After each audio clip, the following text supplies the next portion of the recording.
L'heure est grave les amis, bonjour à tous. Je vous ai partagé une vidéo sur Telegram ainsi que sur Twitter avec cette vue sur le Bitcoin en vue long terme sur les 5 dernières années et une vue assez troublante, vous en conviendrez, avec un support ascendant, vous le voyez ici, plutôt long terme, on va tracer ça ensemble. Et comme je vous l'ai partagé sur Telegram et sur Twitter, quand on trace la parallèle à cette droite, on se dit « Ouh là là, qu'est-ce qui est en train de se dérouler? Qu'est-ce qui nous fait Kali là ?» Ça commence à chauffer. À chauffer puisqu'évidemment, quand on trace une parallèle, on arrive sur un alignement des mèches qui pourrait nous indiquer que le top de marché sur BTC n'est plus si loin. Donc évidemment, avertissement sur les risques, le contenu de cette vidéo n'est pas un conseil d'investissement. Le trading comporte des risques, les cryptos sont des actifs volatiles. Attention les amis, faites vos propres analyses et tradez de manière responsable. Donc évidemment, cette vue a fait beaucoup parler, certains potentiellement en doute, émettent des doutes, et je les comprends tout à fait, on a envie de croire dans la Porsche et d'aller chercher les 100 000 $. Néanmoins, attention, avec cette vue, vous voyez, en vue long terme, on trace une parallèle sur le support long terme d'ailleurs qui nous avait permis, pour information, d'acheter le bottom. Pour ceux qui étaient sur la chaîne, on avait déjà tracé cette droite il y a maintenant 1 an et demi, quand on était à 16 000 $, ça nous avait permis d'acheter le bottom. Voilà, ça c'est un petit rappel également qui s'impose, parce qu'il faut également se féliciter des calls gagnants. Donc maintenant, on arrive sur évidemment la résistance de ce haut de canal, et c'est là où on se pose la question suivante. Moi, je me pose la question suivante, je vous le dis franchement. Soit c'est la parallèle qui servira de résistance, soit c'est l'alignement des mèches. Il y a ces deux grosses possibilités que moi je vois en vue long terme. C'est soit on va faire une sorte d'énorme biseau, ce qu'on appelle d'élargissement ascendant, ici. Et effectivement, ça pourrait nous emmener jusqu'à 100 000 $ environ. On l'a déjà abordé ce scénario. Soit ça ne sera pas le biseau, et on va s'arrêter en haut de canal potentiellement. Le haut de canal, où se situe-t-il? Certains m'ont dit il faut prendre les mèches, d'autres m'ont dit non, il faut prendre les clôtures. On va se le dire franchement, si on prend les clôtures, ça veut dire qu'on y est presque. Si on prend les mèches, on a encore un petit peu de marge. Ça pourrait nous emmener jusqu'à 75. Je suis d'accord avec la personne qui m'a dit ça, qui m'a dit potentiellement c'est peut-être même 75, si tu prends bien les mèches.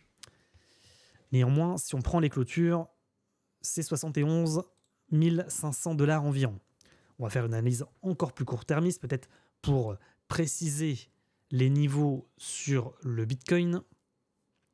Est-ce qu'il y a moyen de chercher maintenant? On va chercher. Là, c'est à l'improviste. On improvise,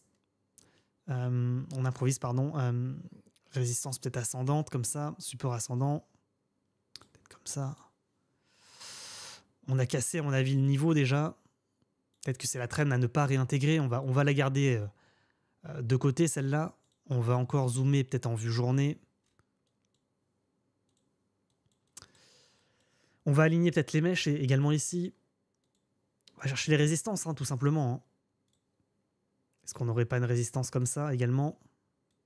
On en a déjà parlé de cette figure potentiellement en biseau d'élargissement ascendant, figure chartiste de retournement baissier. Ici. Tac. Un premier top, et puis c'est ce rappel de premier top, deuxième top. On réintègre, on dump. Pas impossible, on va encore aligner les mèches, parce qu'on fait des tracés, ce qu'on appelle en éventail, on a déjà parlé sur la chaîne. Tracé en éventail, on est de plus en plus ascendant comme ça. Et au fur et à mesure,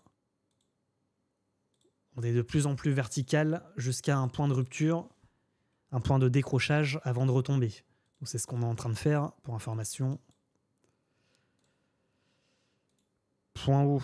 Est-ce qu'il n'y a pas des points hauts quand on aligne également comme ça? Vous voyez, ça matche plutôt bien en plus. Ici, là je suis maintenant en vue 4 heures. Ici. Et on se dit potentiellement le top pourrait être ici. Ça voudrait dire qu'on pourrait Vous le voyez, si on aligne vraiment les mèches en 4 heures, si on aligne vraiment les mèches en 4 heures, ça nous envoie aux 71 500 $ environ. Zone à risque. Il y a également le dernier top, il faut le dire, dernier top de marché à environ 69 500 $, pour faire le double top. Donc dans la zone 69 000 $, 71 500, 72 000 $, à mon avis, on est dans une zone de résistance majeure. Vous le voyez dans les différentes unités de temps, mais également avec ces tracés long terme. Si on prend maintenant les mèches, ça pourrait... Alors cette mèche-là, je ne suis pas trop d'accord pour la prendre parce que c'est plutôt un fake out, en réalité. Et là, ça serait peut-être une cassure réintégration. On va regarder ça en vue journée. Cassure réintégration. Cassure réintégration. Cassure support réintégration. C'est pas impossible que ce soit comme ça. Et ça nous envoie où? Et comme par hasard, ça nous envoie à 72 000 $ environ. Voilà, la zone, à mon avis, la zone majeure, peut-être de top de marché, sera située aux environs des 71 800, 72 000 $ environ. J'ai envie de dire, ne soyons pas trop gourmands, parce que entre le niveau actuel et là, il y a environ 5%.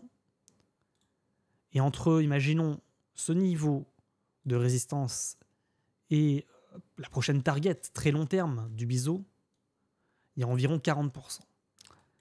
Est-ce que ça vaut le coup de tenter de continuer de croire dans la tech jusqu'au bout pour prendre 40%? La question est posée. Alors évidemment, je parle également de ce rounding bottom, cassure de ligne de coup de rounding bottom, target. Je suis d'accord, hein, c'est le deuxième scénario. Il y a un scénario haussier de cassure de ligne de coup de rounding bottom qui nous envoie au niveau de la target à environ des 100 000 $. Il y a un scénario baissier, dont on a déjà parlé, qu'on a vu en vue journée avec ce biseau d'élargissement ascendant, qu'on voit également en vue mensuelle avec ce canal ascendant, ici. Et puis, il y a cette résistance, cette multiple résistance, l'alignement des planètes, aux environs des 71 500 $, 72 000 $, qui nous dit attention à cette zone qui potentiellement pourrait être une zone de pivot chartiste sur laquelle on pourrait se faire rejeter pour retourner la tendance et potentiellement reprendre la baisse. Si ça devait arriver, la prédiction serait déjà toute trouvée, hein. Je l'ai partagé sur Telegram. C'est potentiellement un rejet en haut de structure pour mieux retomber en bas de canal long terme ici. Tac. Et on aurait alors encore une fois des investisseurs ruinés qui ont cru dans la magie des ETF, la magie du halving, la magie des 100 000 $ et qui se retrouvent en bas de structure ensuite dans environ un an et demi, aux environs des 26 000 $ suite à un retracement complet de la hausse qui du coup serait un support, vous voyez, on ne retomberait pas forcément à 16 000, mais un niveau au-dessus, puisque le support ascendant est ascendant. Donc prochain bottom de marché aux environs des 26 000, si ce scénario devait se réaliser. Également, on voit cette structure qu'on avait réalisée en 2021, de dire le rejet ne va pas se faire d'un seul coup. Il va laisser le temps aux particuliers d'acheter pendant peut-être même plusieurs semaines, et fake out pendant plusieurs semaines ce niveau, avant enfin de se retourner et de prendre au piège les nouveaux investisseurs. La question est également posée à un moment donné, il faut se poser la question suivante. La plupart des traders institutionnels ont déjà fait de gros profits. On parle quand même entre le bottom de marché, c'était également mon niveau d'achat personnellement, et peut-être le top de marché, 340% de hausse, que ce soit sur le Bitcoin, mais également sur Ethereum et sur d'autres crypto-monnaies. Donc la question de take profit, la question de prendre les profits se pose. Est-ce qu'on n'arriverait pas à un top de marché? Et pour qu'ils vendent, vous le savez, pour qu'il y ait des vendeurs, pour qu'ils arrivent à vendre leur Bitcoin, il faut des acheteurs. Et les acheteurs, en général, c'est ça qui se dit, en tout cas dans les livres d'analyse technique et de trading, 80% des particuliers sont dans le sens contraire des gros exchanges, des gros fonds d'investissement. Et finalement, quand les fonds d'investissement vendent, c'est là où les particuliers achètent. Donc peut-être qu'à un moment donné, ils vont essayer de chercher, j'ai envie de dire, des market makers, des personnes pour acheter leur Bitcoin à bon prix, aux environs des 70 000 $, pour mieux se retourner et passer en short potentiellement. Donc la question est posée, dites-le moi tout simplement en commentaire, qu'est-ce que vous en pensez? Est-ce que vous pensez qu'on va réussir à aller break-out ces niveaux de résistance majeure? Si vous pensez que ce scénario pourrait évidemment se réaliser, ou si vous croyez dans la tech coûte que coûte, et que vous êtes prêt à attendre les 100 000 $, prochaine target haussière, sur cassure de ligne de coup, cassure confirmée de ligne de coup de rounding bottom, qui sera évidemment la target, je le rappelle, pour ce scénario haussier. Les amis, si vous voulez des informations en temps réel, rejoignez-nous sur Telegram, vous avez toutes les informations évidemment dans la description de la vidéo, c'est là où je vous donne les infos en temps réel. Les sondages également, sondages quotidiens, donc n'hésitez pas évidemment à nous rejoindre, vous êtes les bienvenus. Également, petite pub en fin de vidéo YouTube évidemment, si vous cherchez une plateforme de trading pour trader en futur, pour potentiellement short le marché, avec ou sans effet de levier, eh bien évidemment je vous recommande la plateforme Apex Pro, qui est la plateforme partenaire de la chaîne. Vous avez un lien en description de la vidéo pour avoir moins 5% sur vos frais de trading à vie. C'est une plateforme de trading décentralisée, pas besoin de déposer sur la plateforme. Il suffit de connecter votre wallet, comme des MetaMask ou autres, pour commencer à trader.